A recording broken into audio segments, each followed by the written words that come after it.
साथियों, सलाम, नमस्ते, सत श्री अकाल और जय भीम जोहार। झारखंड की मूल समस्या क्या है दोस्तों? जब तक आप इसे नहीं समझेंगे, आप झारखंड को नहीं समझ सकते। और बिना इसे समझे न राजनीतिक परिवर्तन हो सकता है और ना ही सामाजिक परिवर्तन हो सकता है। सारे राजनीतिक दल, राजनेता दम जरूर भरते हैं और हर पार्टी आती है सत्ता में आने से पहले ऐसे लोक लुभावन नारे लगाती है। ऐसा लगता है कि सच्ची दल तो यही है, नेता तो यही है। जल, जंगल, जमीन, इसकी बात जरूर की जाएगी। और साथ में बहुत पलायन हो रहा है, हमारी बेटियां विदेश तक जा रही हैं, ट्रैफिकिंग हो रही है, जंगल काटे जा रहे हैं, पहाड़ तोड़े जा रहे हैं, क्लाइमेट चेंज हो रहा है, धरती कांपती है कोयलांचल की, कोयला यहां से लूटा जा रहा है, अवैध खनन हो रहे हैं और जो यहां के रहवासी हैं, निवासी हैं, मूलवासी हैं, आदिवासी, वो खदेड़े जा रहे हैं, अपने ही घर आंगन से बेदखल किए जा रहे हैं। सारे मुद्दे उठाए जाते हैं, इनके विस्थापन, पलायन, बेरोजगारी, युवाओं को एक कदर नौकरी मैसर नहीं है। लेकिन जब कोई बोलता है दोस्तों, तो उनकी आंखों को देखिए, आप बॉडी लैंग्वेज को देखिए।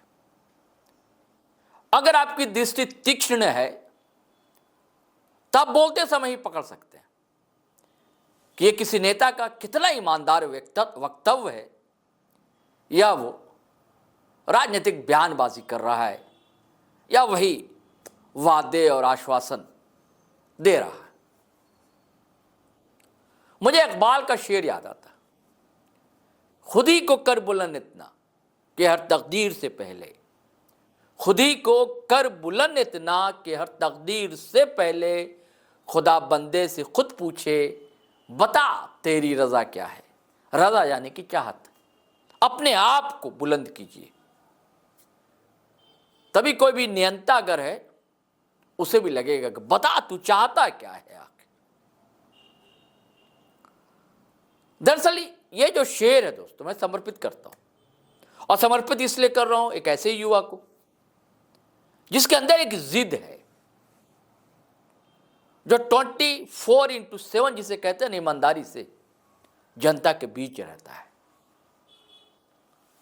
सवालों से जूझता है, भिड़ता है, लड़ता है, झगड़ता है प्रशासन से, सरकार से, सिस्टम से।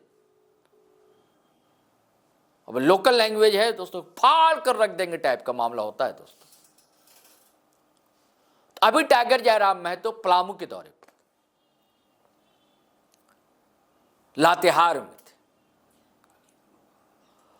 और वहां उन्होंने जो कहा है उससे सिस्टम तो हिले ही है।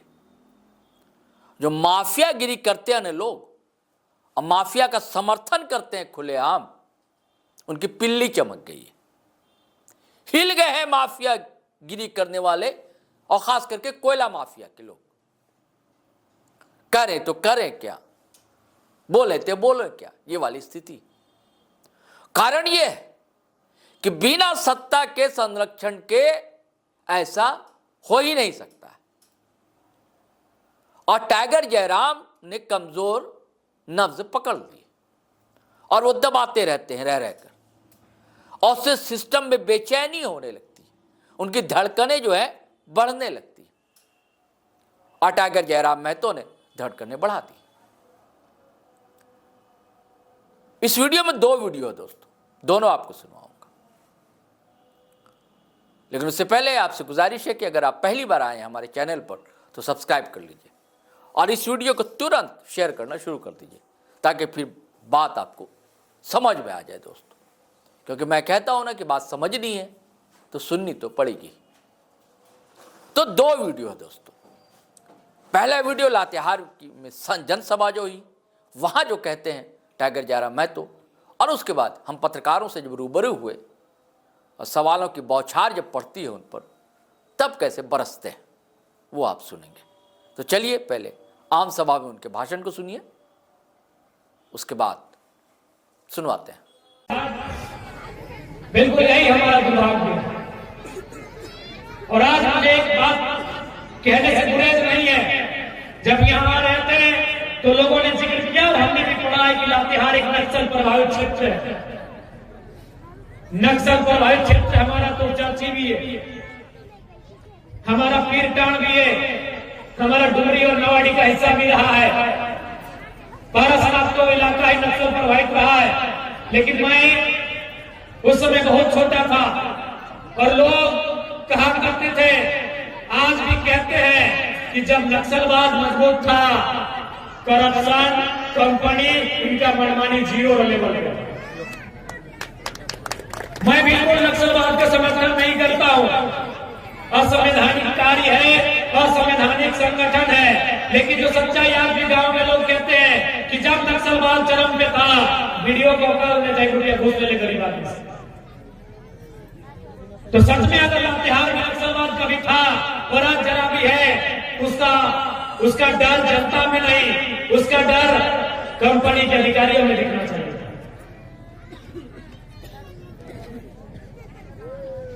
मैं फिर बिल्कुल मैं नक्सलवाद का पक्षधर नहीं हूं। वह संवैधानिक संगठन है, असंवैधानिक कार्य है। लेकिन जो बातें लोग करते हैं गांव में, जो बातें लोग करते हैं गलियारों में, कि यही क्या करते हैं कि सीओ वीडियो थाना का हिम्मत नहीं था आम आदमी से 1 रुपया घूस ले।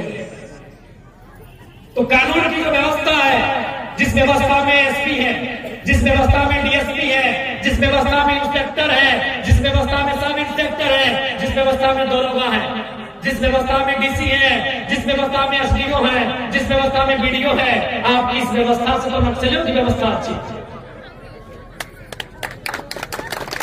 आपकी व्यवस्था से उनकी व्यवस्था अच्छी थी कि कोई भी पदाधिकारी घूस लेने से सोचता वो किसके लिए बुरे थे मुझे आइडिया नहीं, वो किसके लिए गलत थे मुझे आइडिया नहीं, लेकिन गरीब गुरुओं की हिम्मत थी। आप पता कर लीजिए आज से 20 साल पहले की कहानी होती। मैं पारसनाथ से आता हूं, पारसनाथ के इलाका ही नक्सल प्रभावित था। विधानसभा में डिस्कस किया था तो एक मंत्री खड़ी हो गई थी। तो आज बिल्कुल उस मंत्री को इस मंच से कहेंगे कि मैडम सुनिए मेरी बात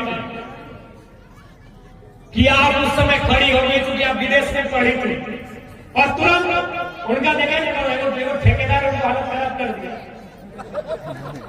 मेरे प्यारे भाई बहनों, अगर आपने देखा होगा मंत्री मैडम का, जिनको पता नहीं चला अनुकंपा से मंत्री बनी थी, हम नक्सलवादी पे बहस कर रहे थे, खड़ी हो गई कि आप इस राज्य को नक्सलवादी की विचारधारा की ओर लेकर जाना चाहते हैं। हम बोले नहीं, मेरा बात पूरा सुनिए, हमें बोलने का मौका नहीं दिया गया। आज वो ठेकेदारों को चुप करा दिया। सोचिए एक मंत्री को ठेकेदार चुप करा दिया, फिर गरीब आदमी का क्या हालत होगा। एक पैसा वाला ठेकेदार जो सिस्टम को मैनेज करता है, क्यों चुप करे आपको भी मालूम है, वो सिस्टम को मैनेज करता है, वो विभाग को मैनेज करता है, मंत्री को चुप करा दिया। जबकि मजेदार बात यह है वो जो काम हो रहा था ना वो मंत्री के अनुशंसा से होता है। कोई भी काम जो होता है वो अभी जानते हैं विधायक अनुशंसा करते हैं या सांसद करते हैं।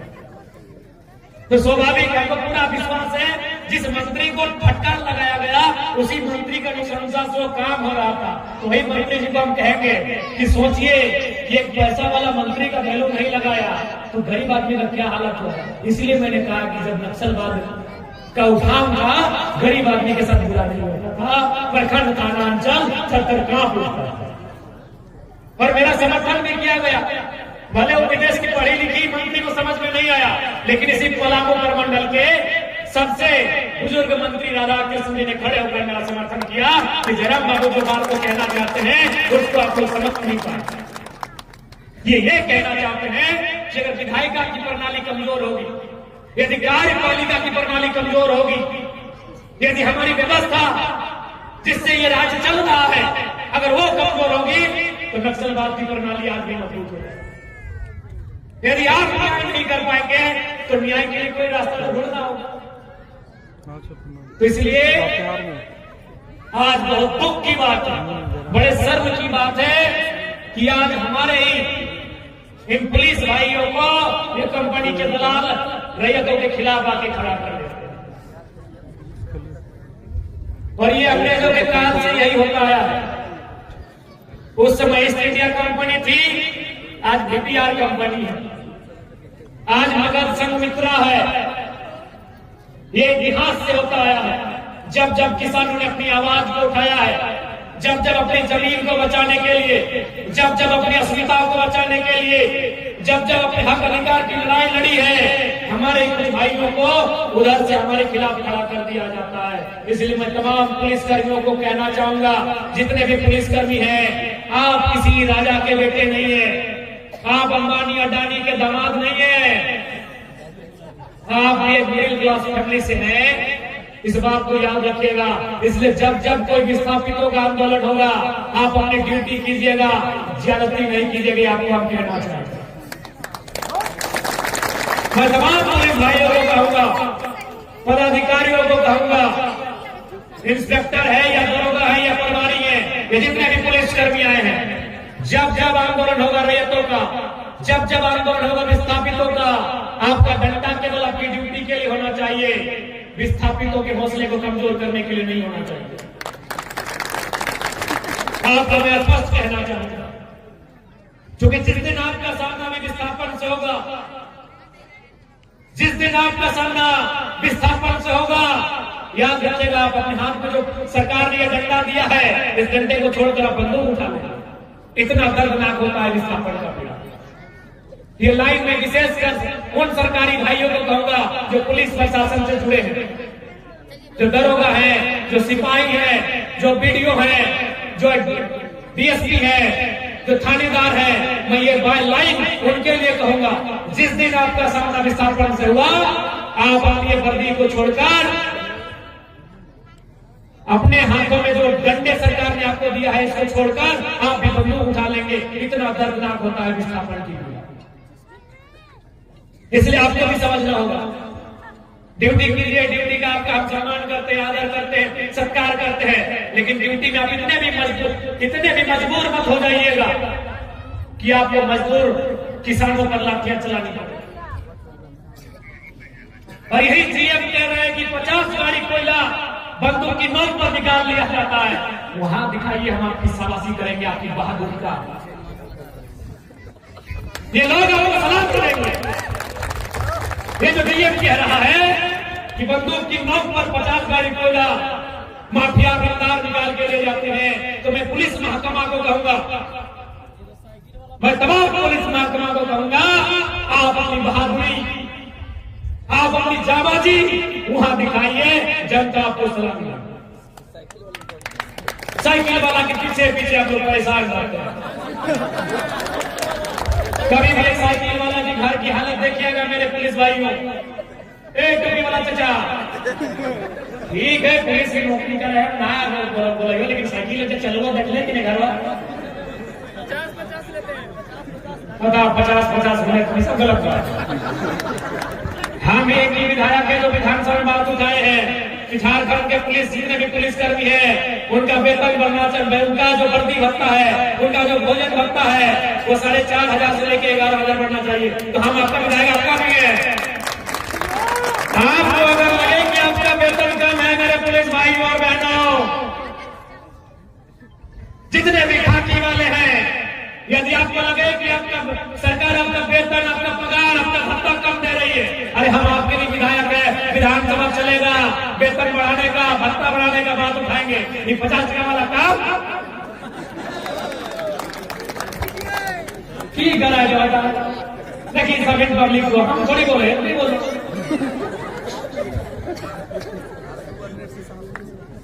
बताओ कितना खराब लागो ऐसा नहीं करा। हम तोहनियों के विधायक लगे, हम तोहनियों के भाई लगे, तोहनियों को लगे, समस्या हो तोहनी के बाद भी विधानसभा में उठेगा। पिछला बार उठे कि वर्दी भत्ता बढ़ाइए, भोजन भत्ता बढ़ाइए, हमारे उठाए दो, लेकिन इस सब काम में होना चाहिए। आपने कहा तो बोल लीजिए। अब बाकी अगर सब दिक्कत हमें हम मानते हैं, क्योंकि हमें कभी कभी होता है तो तोहनी 3 टाइम में 1 टाइम खाइया अपन पैसा से, एकनी के बोली अपनी रोटी दाल सब्जी खी, तो बहुत दिल वाला आदमी लेकिन ये सब ना ठीक है तो नहीं बता ठीक लागो बिल्कुल भी ठीक ना बाकी तो नहीं अपना पढ़ा लिखा लगा पढ़ा लिखा लगा पढ़ लिख के नौकरी करे ना सोच मिले करना अच्छा काम करना। तो आज के इस कार्यक्रम का उद्देश्य यही है कि किसी के डराने से, किसी के बहकाने से, किसी के दबाने से न हम दबेंगे न डरेंगे, हम लड़ेंगे। न हम दबेंगे न डरेंगे, हम लड़ेंगे, अपने हक अधिकार के लड़ेंगे। ये भीख नहीं, हक है हमारा। अगर मांगने से मिलेगा तो ठीक है, नहीं तो गले के नीचे से हाथ डालकर छीन लेंगे। तो साथियों, आपने भाषण सुन लिया। अब सुनिए मीडिया से जब मुखातिब हुए तो क्या कहा टाइगर जयराम महतो ने। और यही जो उन्होंने कहा है दोस्तों, दिल की बात कही है। और जो कहते हैं वो करके दिखाते भी हैं टाइगर जयराम महतो। ऐसा हम लोगों ने देखा है और आपने भी देखा है। वो कोरे आश्वासन नहीं देते। चलिए इसे भी सुन लीजिए। देखिए, यह एक बहुत बड़ा कोल खनन का क्षेत्र है। आने वाले दिनों में यहाँ विस्थापन का एक बहुत बड़ा दंश यहाँ के लोगों को झेलना पड़ेगा। बहुत प्रकार की बीमारियों का, बहुत प्रकार की समस्याओं का इन्हें सामना करना पड़ेगा। तो हम वही कहना चाहते हैं आज की सभा के माध्यम से तमाम प्रबंधन को, प्रशासन को, कि यहाँ के लोगों को विस्थापित जो होंगे उन्हें विधिवत विस्थापित किया जाए, उन्हें नियोजन दिया जाए, उन्हें मुआवजा दिया जाए, कृषि भूमि के बदले कृषि भूमि दिया जाए और उनकी सुरक्षा हो, शिक्षा, स्वास्थ्य, सड़क, बिजली, पानी की सुविधा दी जाए। आज आप देखिए घरों की क्या स्थिति है, पेड़ों की स्थिति देखिए। ये तो पेड़ है, नहीं तो और भयानक बीमारियों की चपेट में लोग आते हैं, क्योंकि पेड़ कार्बन डाइऑक्साइड को अपने अंदर सोखने का काम करता है, बहुत प्रकार के गैसों को सोखने का काम करता है, गंदगी को अपने में लेकर हवा को ठीक करता है। नहीं तो आज क्या स्थिति होती इस गांव की, ये कल्पना नहीं कर सकते। देख सकते हैं गांव की क्या स्थिति है। हरे पेड़ पूरी तरह से काले हो चुके हैं। दादा एक सवाल और है, सिमरिया से टंडवा आने में और बड़का गांव से टंडवा यहाँ पहुंचने में लातेहार में एक साइडेड गाड़ी आपने देखा होगा, लोडिंग गाड़ी जो पूरी तरह से खड़ा रहता और आधा से ज्यादा वो रोड पे खड़ा रहता। और समस्या ये है कि कभी भी एक्सीडेंट का कारण बिल्कुल, बहुत सारे लोगों ने हमें बताया कई घटनाएं, कई एक्सीडेंट से लोगों का डेथ भी हुआ है। ये प्रशासन को सचेत रहने की आवश्यकता है, उन्हें बिल्कुल इन कार्यों में गंभीरता दिखाने की आवश्यकता है। दादा यहाँ पे जिस तरह से मौतें हुई है और कंपनी उस पर मुआवजा भी नहीं देती है और चुप्पी साथ देती है, विधायक भी उस पर राजनीति कारण है कि यहाँ के जनप्रतिनिधि, आइए हमारे धनबाद बोकारो में लड़ झगड़ के हम लोग मुआवजा दिलाते हैं। हाल ही फिलहाल 29 लाख रुपया मुआवजा दिलाए जी। जेल कैम्प के नेतृत्व में 29 लाख रुपया मुआवजा दिया गया। कुछ दिन पहले हम लोग 30 लाख रुपया दिलाए थे। चूंकि अगर नेता नहीं बिकेंगे, नेता अगर कंपनी की दलाली नहीं करेंगे तो कंपनी को बाप बाप करते हुए मुआवजा देना होगा। थोड़ा सा मैं चतरा से हूँ, चतरा से का सवाल आपसे कर लेता हूँ। पेशा कानून सब जगह लागू हुआ, लेकिन चतरा में भी होना चाहिए क्योंकि आदिवासी मूल के लोग वहाँ भी रहते हैं, लेकिन चतरा में ये पेशा कानून नहीं है। सरकार को सोचना चाहिए, अगर ऐसा आवश्यकता है, वहाँ के लोगों की मांगे हैं, वहाँ के लोग सुरक्षित होंगे तो निसंदेह पेशा को सिस्टमेटिक और बहुत ही शानदार तरीके से पूरे राज्य में जगह जगह आदिवासियों के हितों की रक्षा के लिए, उनके संवर्धन के लिए, उनके संरक्षण के लिए मजबूती के साथ इस कानून को अनुपालन करवाना चाहिए। किसी को गम होता है, किसी को खुशी होती है। और नया साल अगर झारखंड की बात करेंगे तो झारखंड का एक हिस्सा मातम भी मनाता है। कोल्हान, सरायकेला खरसवां, जहां 1 जनवरी 1948 को एक भयानक गोलीकांड हुआ था जिसमें हजारों लोगों की शहादत हुई थी। तो निसंदेह एक मिश्रित दिन होता है झारखंड की दृष्टिकोण से देखा जाए तो। दादा इस क्षेत्र में इस कार्यक्रम के बाद क्या कुछ नया देखने को मिलेगा? देखिए यहाँ के लोगों, मैंने वही कहा कि अगर आप लड़ने के लिए तैयार हैं, आप अगर एकजुट होने के लिए तैयार हैं तो लड़ाई लड़ने में सही होगा। क्योंकि हम लोग आएंगे आपके लिए, आपके तकलीफों में आएंगे, लेकिन हमें वहां से यहाँ आने में समय लगेगा। आप यहाँ रहेंगे, चुनौतियों का सामना आपको करना होगा, मुश्किलों का सामना आपको करना होगा। आप कितने तैयार हैं, आप कितने सशक्त हैं, ये आपकी तैयारी पे निर्भर करता है। धन्यवाद। तो साथियों, आपने दोनों वीडियो सुना, दोनों समझिएगा गौर से, तब विचार कीजिएगा। किसी की आलोचना यूं ही नहीं करनी चाहिए, या किसी का विरोध भी यूं ही नहीं करना चाहिए, ना ही किसी का यूं ही समर्थन करना चाहिए। ना अंध विरोध अच्छा होता है, ना अंधभक्ति अच्छी होती। समझिएगा गौर से और कमेंट भी कीजिएगा। आप करते ही हैं, लेकिन भाषा की मर्यादा बनी रहे। और फिर आग्रह है कि चैनल सब्सक्राइब कर लीजिए और वीडियो को दनादन शेयर कीजिए, लाइक कीजिए, कमेंट कीजिए। चलिए चलते हैं। जय हिंद, जय भारत।